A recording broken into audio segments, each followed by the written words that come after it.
Okay, so he's an integrated citizen and knows his way around IT security and data processing. Okay, and here's the talk.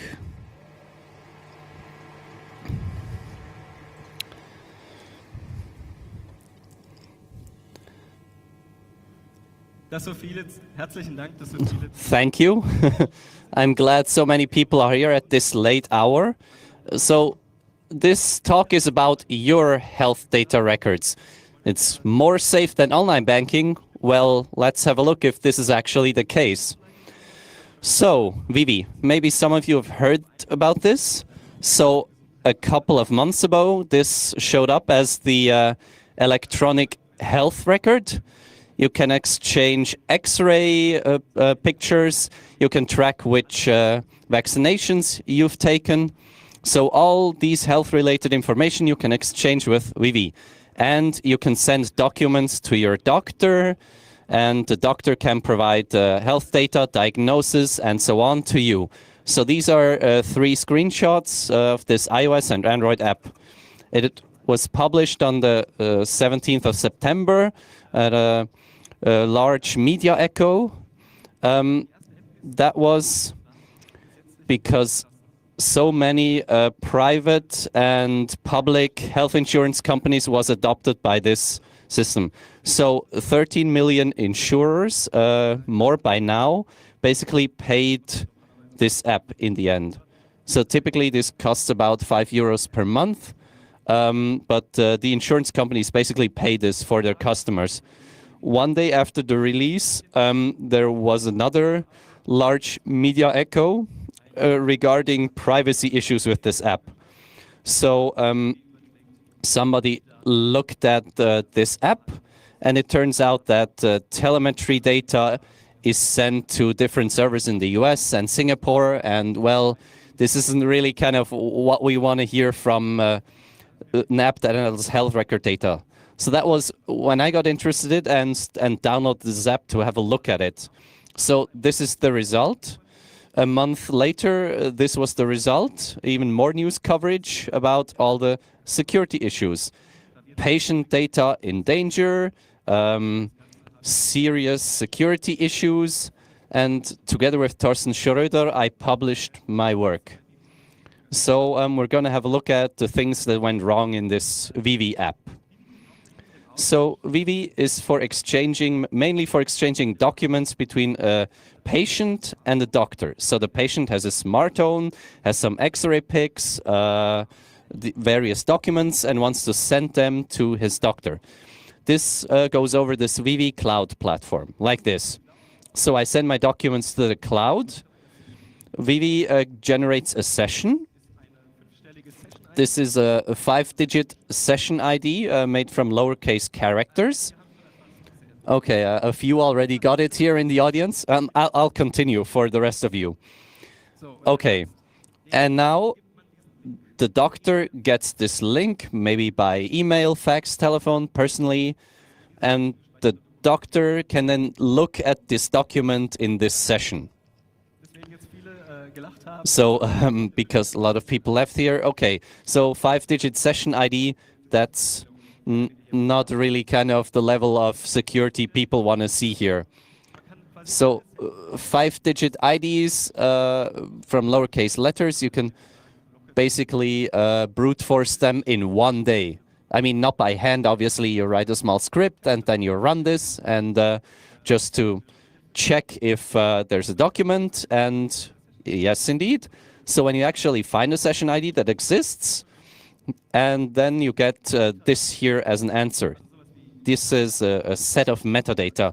So the name of the insured person, address of the doctor, age, gender, language, and so on. Just metadata. But of course, I mean, this is still data you don't want to have public, right? I mean, especially with if you go to the doctor because of a sensitive topic, say an abortion or just anything related to reproduction, or maybe if you go to a psychiatrist. So Basically, everyone can look at this metadata on this Vivy platform. If I want to actually see the document that was transported in this session, I actually need to enter a 4-digit PIN. Okay, also ich sehe, das brauche ich nicht erklären. Okay, so I see I don't really have to explain this. How many tries do you need? 1,000? No, yeah, right. Okay. So, okay, 1,000 tries, and then I got this document, and then I got this. I only have to be faster than the doctor, and then I have this document. Okay, there were more problems. So phishing, for example, you don't really expect this in a health app. So it allows to exchange documents between an insured person and a doctor. So we see here an invoice, 2 invoices, and a prescription from a doctor. And if I open the lower invoice, then what happens here? Oh, I need to log in again. This actually happens a lot in Vivy, so that's a security feature. Session expires fast. But in this case here, when I enter a password, it actually doesn't go to Vivy, it goes to me. So it turns out I injected HTML code in this web view and basically could build anything I wanted in here. So yeah, phishing is really not what you expect from this health app. Thank you very much. But if I got the password, I'm still not in the app because it's a 2-factor identification. Yeah, you pros with you know that phishing in a 2-factor identification doesn't work that easy. I don't have it yet. If I don't have it yet, I get a following request, HTTP. Use a password and a code. It's a TOTP code. I need that code. If I don't have it, what do I do? Oh, let's try. Brute forcing, a big topic. It's as simple as that, but all metadata of this platform are open. I could circumvent the 2-factor identification. But this is not the end. It'll go further. Vivy has an end-to-end encryption. If I, as a user, send my documents not directly via the air, the doctor opens this in his browser, and this browser generates a key in JavaScript, and it's stored in the browser. The browser sends this key to the patient, on the app of the patient. The app uses this key to encrypt the document and then sends it to the doctor. Okay? Problem is, this is in local storage in the browser, if anybody here knows what this is about. And browser apps are cross-site scriptable, attackable. And Vivy was attracted by 3 different. All I had to do is send a link to the doctor, and if he clicks on that link, I get his RSA key.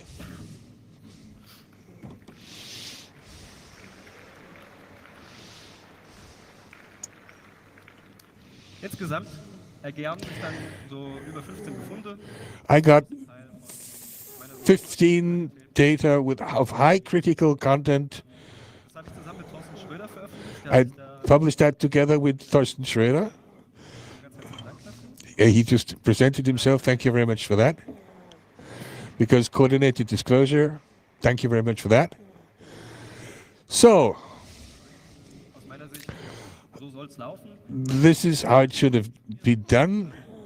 Am 21. We, on the 17th, that was published. On the 21st, we found the first security hitch. There was a telephone conference next day on the 22nd. We had a meeting 4 days later with Vivy and the Alliance. And on the 3rd of October, we had the final talk. And the reaction of Vivy to our publication was, a real risk for the data is not perceivable. At no point, I think you guys are going to see it differently. Netpolitik.org published this and said the makers to publish false data or fake news. And everybody said, "No, it wasn't me. I can't do that. You can't do that." Yeah. It's not true. At least there were some people, at least at netpolitik.org, that published what happened in the background.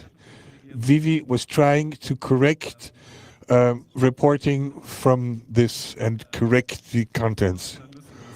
THS was called by a crisis PR manager and tried. So did we practically test brute force? And then he was trying to threaten us with juridical consequences. From our point of view, we really tried proper disclosure, follow proper disclosure rules, and I'm going to go on like this. Maybe Vivy has realized that it doesn't work that way, and this is the way it should be done, and not as the way they see it. What lessons did? How many people believe that within 24 hours all the faults were corrected? I looked for you. I looked for weeks ago. There's a funny, no, not funny, it's an attack. No, you shouldn't call it funny. Send a document as an insured client to the doctor. I can send him a malignant document and see what happens. And that document, the JavaScript, it has an applet, and it'll run the applet, and it'll send other documents to me. That is critical from my point of view.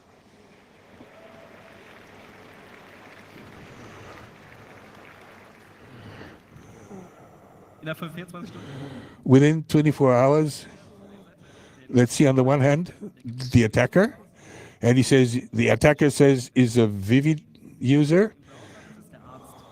The browser on the right side is the doctor, and he's waiting for the link. I have to show this as a video. I have to change the app here locally. Yeah, sorry, where's my video app? Here it is. Here we go. Again, the doctor enters his session ID. Now it's not 4, it's 5 digits. Oh, they've corrected. He enters his PIN. Yeah, I'm a malignant user. I give him the PIN. He loads. Now he opens the document in the browser.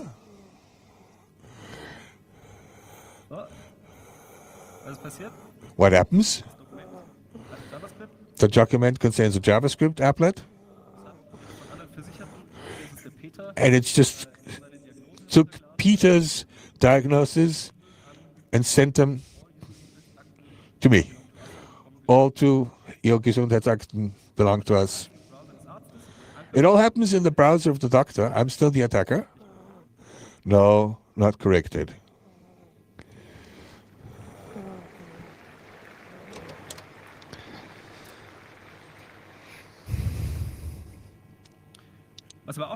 Okay, so something else that works. So one thing they fixed, you can't really just grab the key. It's now read protected, but it's not write protected.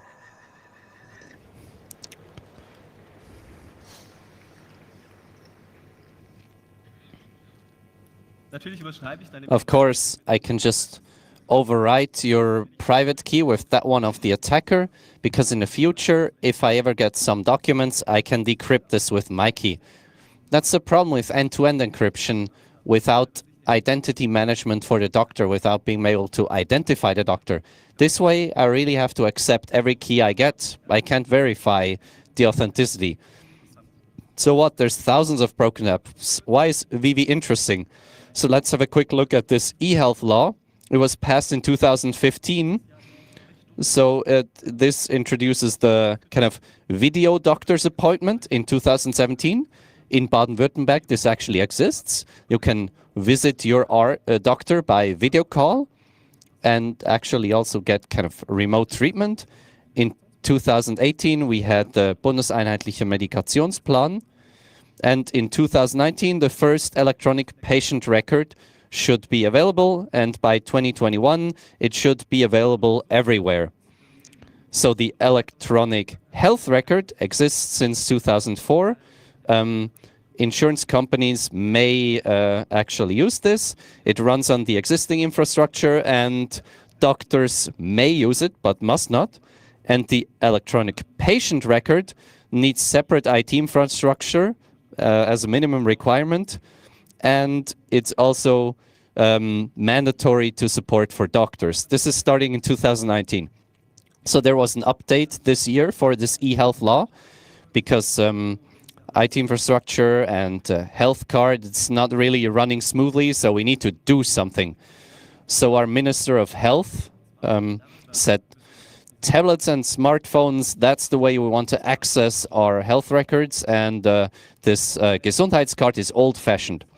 So he also said online banking is kind of a good example in terms of security. And all these changes, we can't really afford to push this out any longer. In 3 months, this all needs to be ready, the standard. So this is the background. And Vivy is kind of the test case of the insurance companies for this electronic patient record. Because both the public and private insurance companies are interested in a lot of users using this. Because surely there will be also savings related to introduction of these infrastructures. So what? I mean, so we looked at Vivy. Now, how about some other competitors? So there's CGM Live, VitaBook, that's kind of the dinosaur. And then there's the TK Safe, that's still in beta. And also regarding kind of the video doctor's appointment, there's Doc Direct, and made by doctors themselves, there's Mein Arzt Direct. So, who can do it better than Vivy? That's a question I ask myself. Okay, so kind of want a quantitative analysis here. So VitaBook exists in 2011. I already have experience here. They were the first customer of Microsoft Cloud Germany. So they have privacy and data protection on the highest level. So this is what it looks like. This is Susanne, kind of a test account. You can look at it here. Same with Vivy. I can save documents here, share documents with the doctor, enter my data, information on vaccinations. I can manage my whole health with this. It's called the health account. So kind of like a checking account, but for your health. Okay. Well, so in 2018, you don't expect this, but okay. SQL injection, you can access unencrypted documents. You don't have, unencrypted. You have unsalted SHA-1 password messages. So serious data leaks. So if you test this and log in, there are test documents. Where do you take test documents from? Well, you photograph them from your desk. So, for example, the emails that are lying on the desk of VitaBook's employees here about security in the app.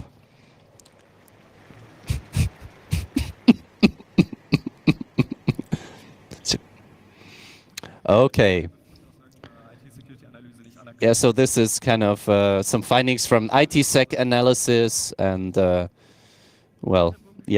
Susanne has this document for you. So VitaBook flatlining in terms of security. So never mind VitaBook. One thing interesting here, they were the first one who retweeted Vivy. Yeah, so here, look, Vivy. Yeah, you shouldn't do that. Yeah, I mean, we weren't really about Schadenfreude here. That was kind of not our intention. Okay, yeah, so typical tech startup. I think that's a foreign Cisco manager. Not sure. I mean, that's just speculation. Well, typical them. Never mind. Okay, so let's see. Let the doctors do it. They know how sensitive this data is. I mean, they also are personally at risk if they disclose patient information. So let's see what happens when doctors co-sponsor such a development. Okay, so there's mein Hausarztdirekt. That's a general practitioner that started this project. So if we don't develop the digitization of our world as doctors, we lost. Okay, so let's see what this doctor is doing. So this is meinarztdirekt.de. This is what it looks like. So I try to access an invoice here. It's forbidden since obviously I can't just access other people's invoices. I mean, I just wanted to see if I can view this. View ID 1, as you can see in the URL. Okay. So, okay, what if I don't want to see this in the browser, if I want to print this? Oh, there we are. What's that?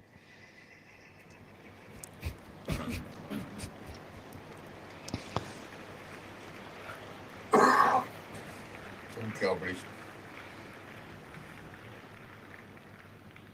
Nicht so schön. Das will man gar nicht. Eigenbau. Schreiben wir das ab. Okay, never mind. Let the professionals try it. We're building it ourselves. Okay, Teleclinic. Okay, so it's the board of directors is one doctor, one IT specialist, lots of money behind it. State Baden-Württemberg. That's here the video doctor's appointment here. Okay, so you can try this on DocDirect. Okay. Well, not with real data, I hope. Okay, yeah, so login. I want to talk to a doctor, get a diagnosis here. Okay, here, I mean, those insurance companies here also support this. So we have maximal data protection and prevent abuse on every level.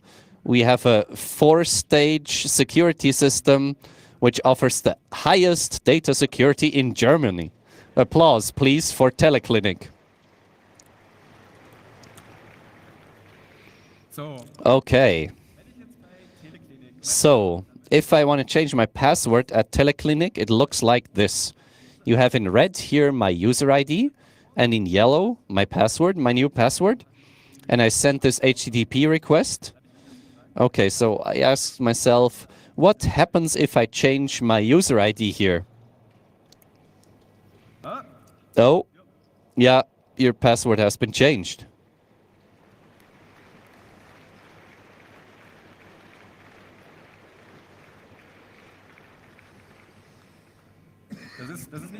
This isn't funny. This is the highest data security standard in Germany. Ja gut, typisch kleine mittelständige Unternehmen. Ne? Yeah, small people. Let the big guys do it. The really big guys. You know, the people that have the money, the big company. Yeah, we can laugh about the small companies, but let's look what the big guys are doing. TK Safe, good example. They got an end-to-end encryption. I didn't look at it. Here's your key. The key is generated within the app for the user. If that key disappears or you lose it, access should be barred completely. If you lose your handy, all your data is gone. So you don't want that. So you export that key. We're not that good with key. Do we know exactly how to handle passwords and keys?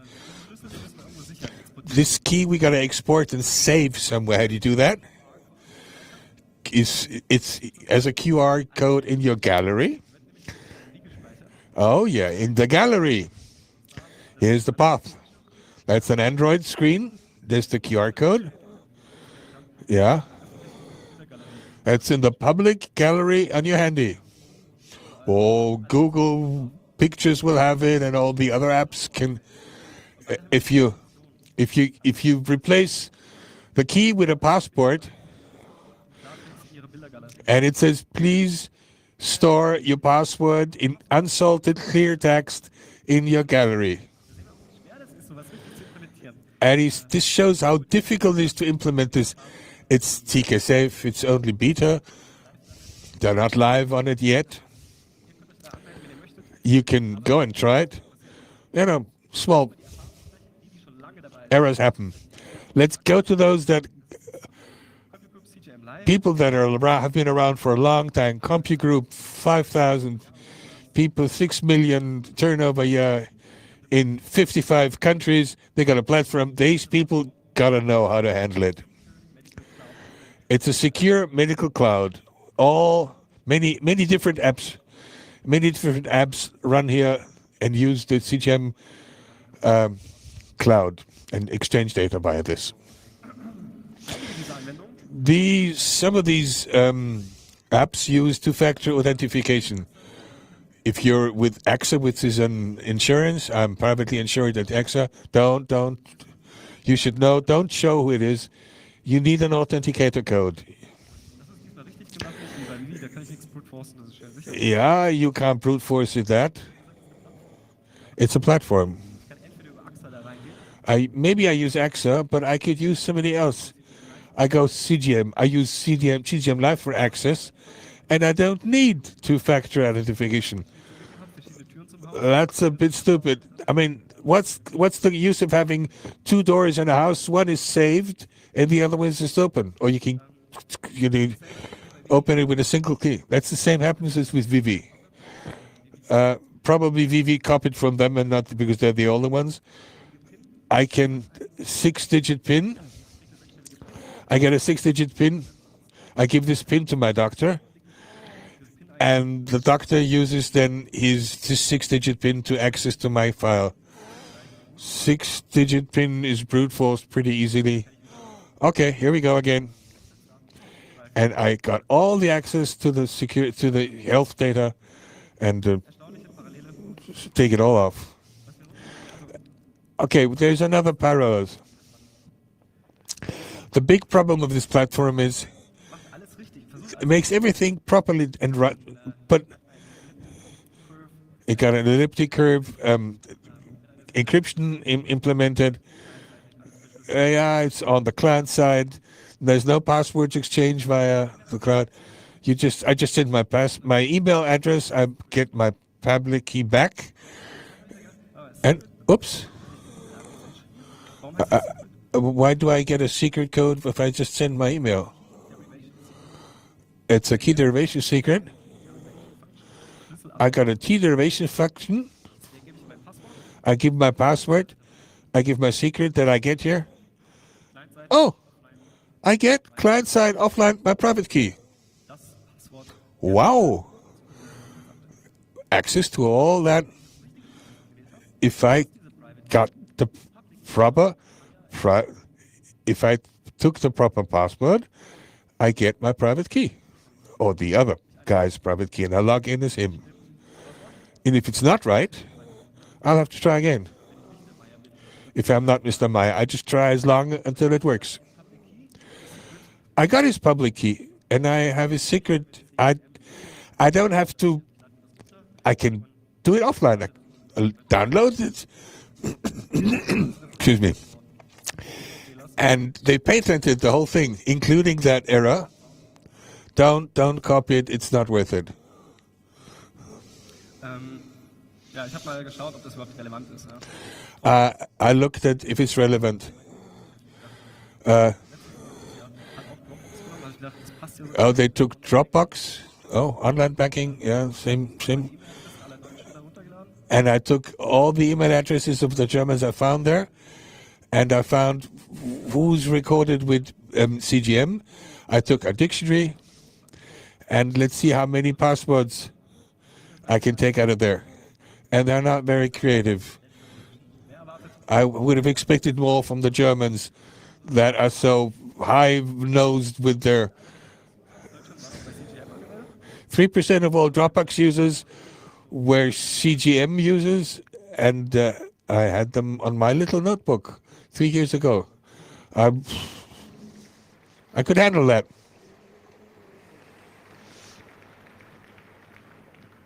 Natürlich nur eine Stichprobe. I mean, this is only an example.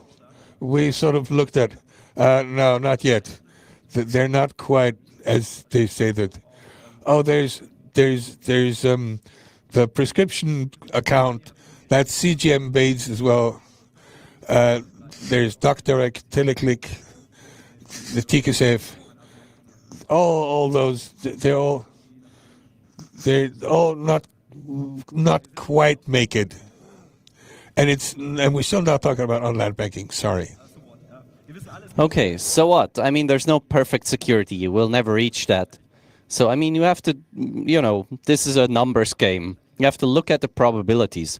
So, let's look at the numbers. I mean, companies like CGM, they have to publish risk. So, there's IT processing risks. That's in their financial reports. So, the customers of us use our products to manage very sensitive information about their own health. So if there are security problems, this could lead to damages we need to pay and so on and so on. So it's a risk for CGM because there's financial damages. So let's see, towards the customer, a paramount priority. Security is everything. That's what they tell the customer. And here they say, we expect 4 million euro of damages per year on average. And, well, the highest we could go in a year, 18 million. And with 5% probability, there's a higher unexpected risk. So, I mean, it could be that their whole IT goes down the drain, but it's also possible that all the stuff goes public. So, I mean, let's just take this 95% and see what happens. In 1 year, 95% probability, you're safe. Second year, 90%. Third year, 86%. The problem with health data is they're around for a long time. And I mean, I can't really change my health data. If I had a hereditary disease back then I still have it today, right? So, except of course the future brings a definitive solution to my ailment. But so after 50 years, I have an 8% chance. Yeah, so I mean, that's not really what we want.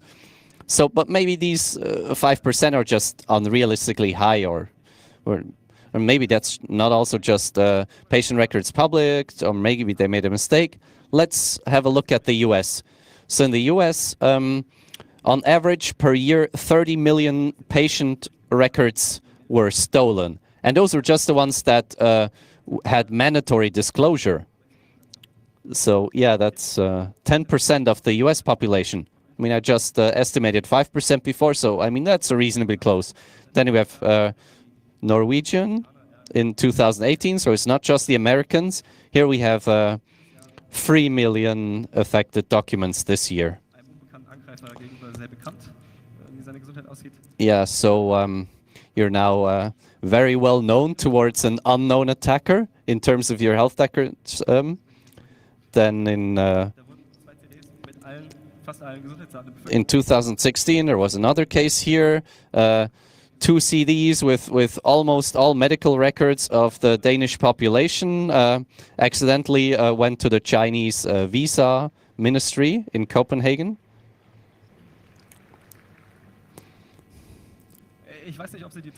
Well, I don't know if they actually sent those CDs back, but well, maybe we should double check that. Okay, but we're in Germany here, so we can just test this, we can certify this, we can create new standards. So, do these certifications help? These here are all from the apps I've just shown you. So, we have various certification agencies here. TÜV, Trusted Privacy, then there's the Ministry for Data Security of Rheinland-Pfalz, and so on and so on. So apparently certificates can solve the problem. Okay, so they might be good for something, but not that there are no bugs. Let's go back to Vivy. They had they got a certificate got an exam and a TÜV certificate. 2 different pen tests from 2 different companies. They're not those unpublished. I couldn't tell whether they got 2 again complaint pen tests, Danach and after that, zum Beispiel eingangs as we had the result was what I showed at the beginning. All this certification, blah blah, for nothing. And now, what do we do now? Basic problems. bei allen elektronischen Gesundheits-Apps, All electronic health apps Gesundheitsdaten, that take and keep security is bad for concurrence. You have to certificate it. Most of them used to tend to take. There's no proper architecture. wenn man bei Vivy ein Sicherheitslücke meldet. If you have to go, and if you report security, you found there is no proper security responsible on the side of Vivy. All the apps that I showed to you now, there are no disclosure Wenn ich das nicht procedures. hätte keiner von euch davon gehört. If I hadn't recorded it myself, nobody of you would have known that. If I'm an attacker, I won't make it public. And now, in 2019, the patient data Zusammen ausgearbeitet worden. Spezifikation ist seit specification, it's online since a couple of days. It should be completely safe. Specs, in 3 months they will add specs for mobile and tablet. Look into those. They should really be safe. Who knows? It's not relevant, basically. If why should I offer a patient if I can offer a health paper, and I don't follow all these. Vivy is a health act and not a patient act. Nobody will realize the difference, but if they follow 2 different laws and have 2 different security specs. This is not bank data. I can't have a risk analysis and say, okay, I'll lose 18 million, pay those, and forget that. It's okay. You can't do that. Health data are permanent. You lose them or they make public, then there is no secure long-term storage place for that. If you're infected with certain diseases, there's nothing. No. Mit so einer Gesundheitsakte oder Patientenakte ist es weniger leicht. As I showed, this is not a financial, but it's a generation. It's a social problem. Aber was Wichtiges ist wohl noch nicht passiert. Wir wissen, We don't have no information if there's anything happened to now, but if I save my health data in the app, I can inherit that to my children. Professor Bucher from Darmstadt 2 weeks ago, that's a cryptologist in Germany, just published the fact there is no safe data storage available that will keep safety for 20 years. All encrypted data that you collect now, that's a long-term problem. If I collect all your health data, they have the same value 20 years later on. If I collect bank data today, in 20 years nobody cares about them. That's not me. That's Professor Johannes Buchmann of Darmstadt. And if he says that, he should know what he's talking about. About the future, the newspaper world, Die Welt, fear of data misuse. Patient must know that data misuse is not only punishable by law, but really difficult to do. Whoever if whoever does not want to join,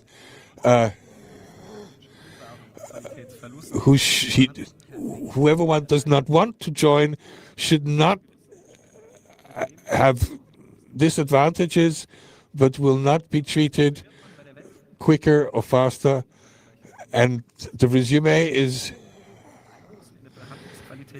if you a long-term lack of confidence will result in lower quality of medical treatment. Now, there's a lot of positive things to be said about electronic data. I can follow I can store it all together. I have it all on the run. I can avoid a lot of problems. There's a lot of advantages for such a digital act. And if you decide that you do not want for your kids such an act, do you have the responsibility that your kids will wait longer or have a less qualitative approach to their health? If 90% or 95% of the population uses this health app and you don't, and it'll be to your disadvantage, and that is the reality. This is the end of the talk. You have more questions? I just wanted to show what it is, what's coming, and I want to start the debate now, because now we can still influence and we can still enforce some kind of update to the law or whatever. We can still write to our representatives, we can still fight back, and we can still think about what happens to a society where all health information is open. Is that what we want to do? This is what we do here in general at the Congress. Go ahead. Questions, suggestions? I'll be pleased.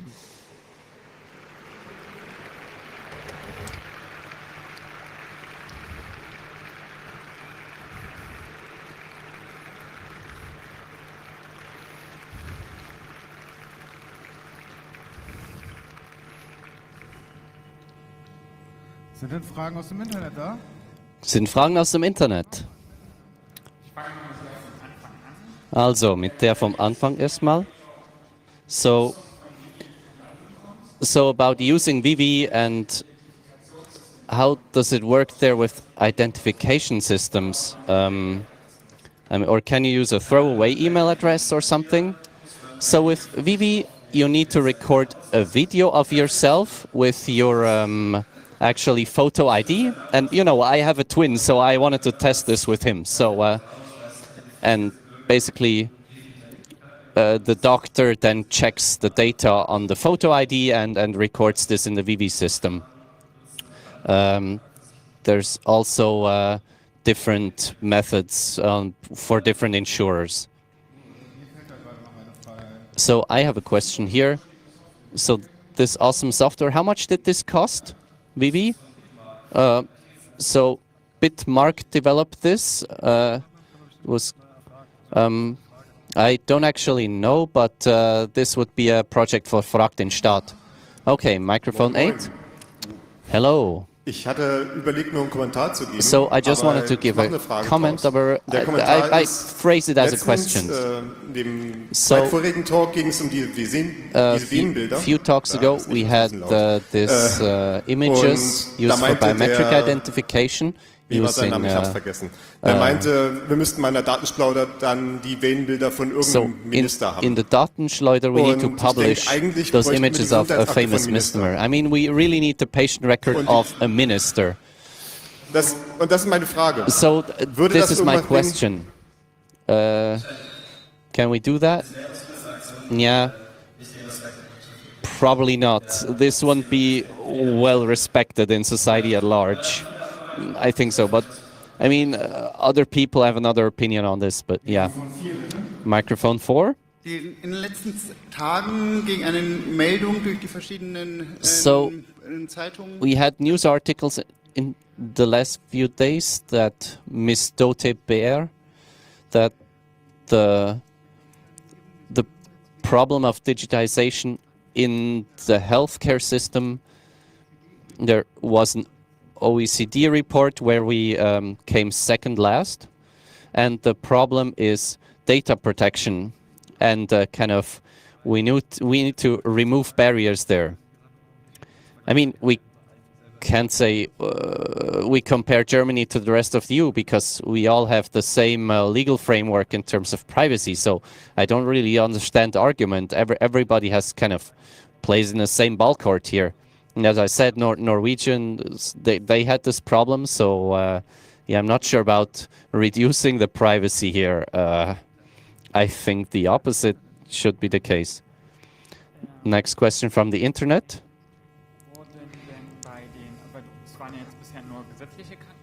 So you just talked about public insurance companies. How about private companies? No, actually, there were a few private ones. Teleclinic, for example. I mean, yeah, they have the on-site doctors of companies. Vivy Teleclinic, CGM, Dieterpunkt, they are both private and public health insurance companies. And they work with private insurance companies together. So do a little bit more research there. Okay, microphone 3.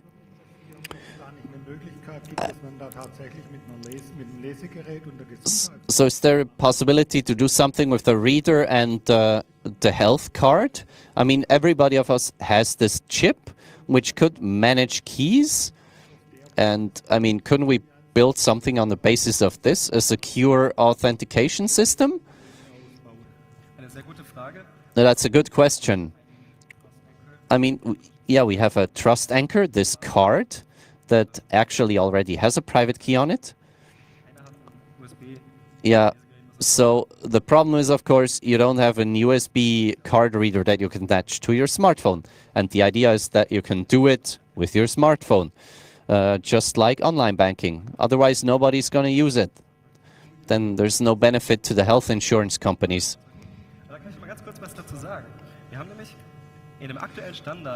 Okay, so another thing, in the current version of the standard, for a few days, I think it was a week ago, so the electronic patient dossier is specified like this, that the access is only possible through the electronic health record.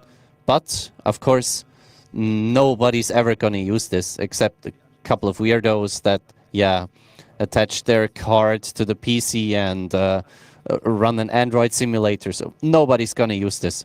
So basically, they already said that up to March 2019, there will be an update. And that's patient health record version 1.1. And it's going to be specified how you can access it without this e-health card. And yeah, so, but the problem is the only safe way to do it is with this health card. There are going to be providers like Vivy who are going to say, well, we can do it without the card. So, you know, just come to us. And then the majority of insured patients will use the easy way. So, yeah, it's really a competitive disadvantage. The safe specification variant will not be used. Microphone 6. Okay, so a comment. It's going to be interesting when quantum computers exist that have enough physical qubits to actually simulate real qubits in a realistic way, so that we can actually use brute force attacks on different encryption standards. Yeah, so it's going to be really interesting to keep data like this secret. I mean, especially if we've seen reactions like how slow these issues are taken care of. So as soon as it's public that a quantum computer exists that can crack this encryption, we need to switch to a different encryption scheme that's safe from quantum computers. Yeah, I mean, sure. You need to fall back onto quantum safe crypto, obviously. I mean, we had an introductory talk. I mean, who was there actually? Maybe that guy can answer the question.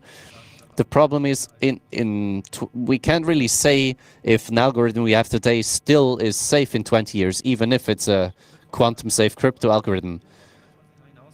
So we really need an idea how to save patient records for 20 years into the future, and I think we should think about a distributed storage system as splitting up documents. I don't know how exactly this could work, but I've read a paper about this. Yeah, I mean, so there are approaches without changing the cryptography that might still make documents secure for 20 years and beyond.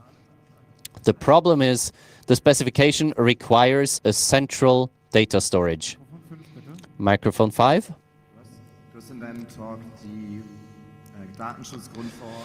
So you mentioned the general data regulation policy and the financial risk. So how many affected people need to actually take legal action or maybe join a class action or something for privacy issues so that the companies really get hurt financially, so they change something? So this is actually not my area of expertise, but yeah, I can't really say anything. Maybe someone from the audience knows this. The problem is, how do you put a price tag on the damages? I mean, there's no personal kind of risk for that your data gets public and then there's something 10 years down the road that happens to you that's bad. I mean, how can you prove this in court? How can you put a number, a dollar number on this? Yeah, I mean, so yeah, when your health record is now public for maybe the next 70 years of your life or so, depending on how old you get. So with the issues you discovered in these apps, there probably won't be, we don't have to wait for 20 years until the data gets public. This statement, there is no medium to save documents safely for 20 years into the future, that's based on a centralized data system. And all these management systems we have now for data, you can make a very similar point. And I mean, I'm surprised we think in terms of 20 years. Yeah, so these 20 years I got from a newspaper article. So maybe you should actually check the literature. So for the moment, the documents are distributed between all the doctors and clinics, and so stuff is being leaked from one or the other place. But if we have a centralized storage, then it's really more easily attackable if it's all in one place.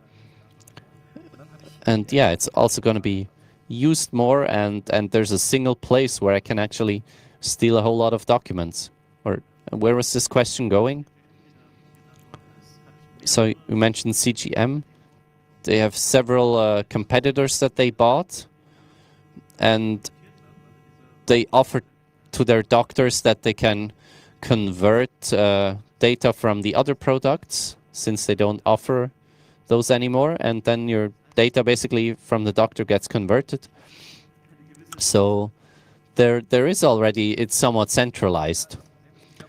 Yeah, the problem is, of course, this is not very public yet where leaks actually happen. I mean, the thing that I showed from the US, those were all cases where it was legally required to report this. And in Germany, we haven't really heard a lot about this. Microphone 4. So these health data records should be used for research in a pseudonymized form. Can you say something more about that? I mean, I didn't put it in the talk. That's kind of a whole topic on its own. Well, Vivy also saves data in a pseudonymous code, but sends you two-factor authentication code with that. Yeah, so basically when you log into Vivy, it also logs you into your pseudonym account. So there's a shadow profile to every real profile, and you're logged in 2 times. And so, yeah, with your device, with your token. So on sites of the Vivy platform, it's really easy to identify you again. So you really have to trust the service provider here. Then there's the idea that you can actually kind of donate your data, or maybe that it can even be enforced legally to provide data to medical research.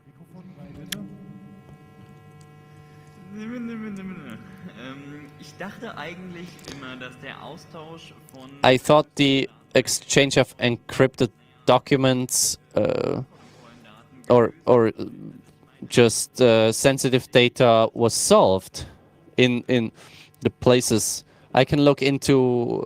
We manage to exchange data safely. I mean, my C-file software can do this. Why can't doctors do this? Is there maybe a solution that doctors could use that we can propose to them? I mean, I don't know about post-quantum cryptography and what they can do in Nevada, but yeah, the problem is specification is not always that which is implemented. I mean, for Vivy, there's a white paper where everything is specified nicely, but it's not necessarily the thing that was actually implemented. So they don't actually check that it was implemented the way it says so in the white paper.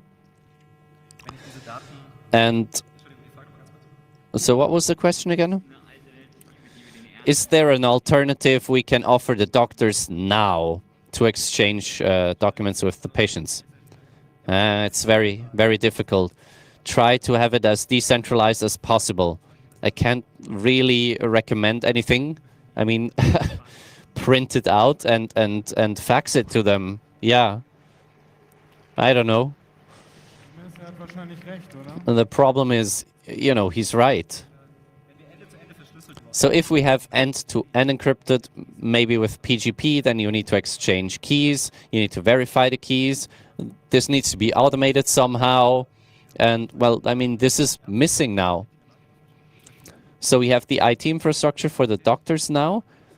There is identity management. On the side of on the patient end, there's the electronic health card. But nobody wants to link these two things because there's no utility. Number 4.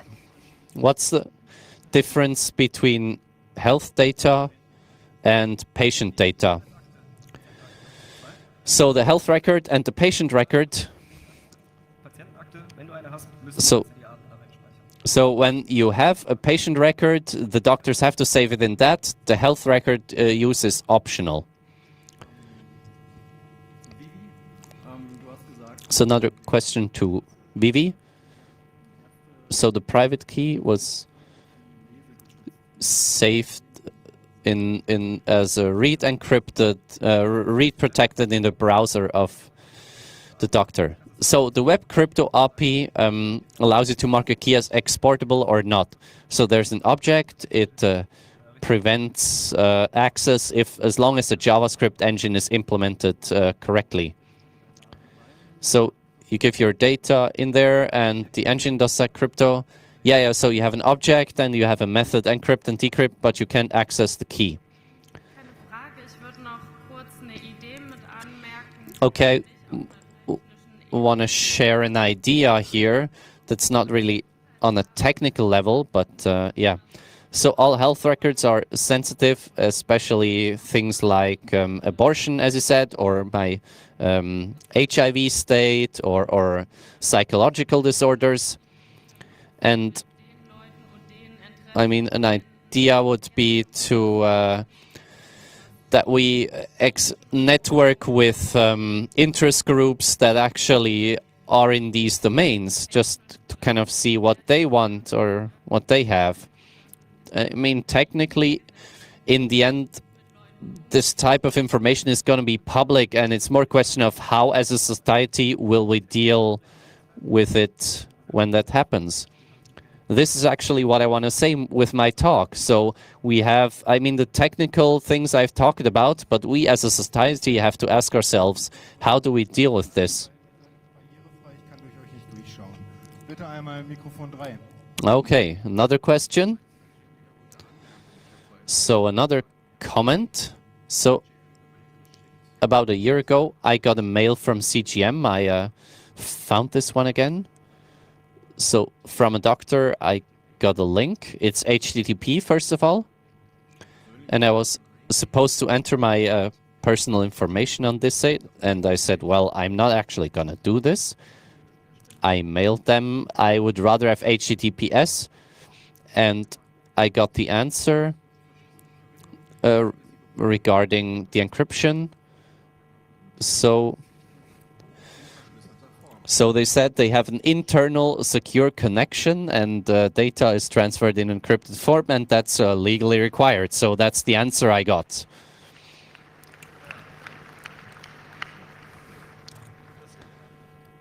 Interessanter Beitrag. Yeah, interesting comment.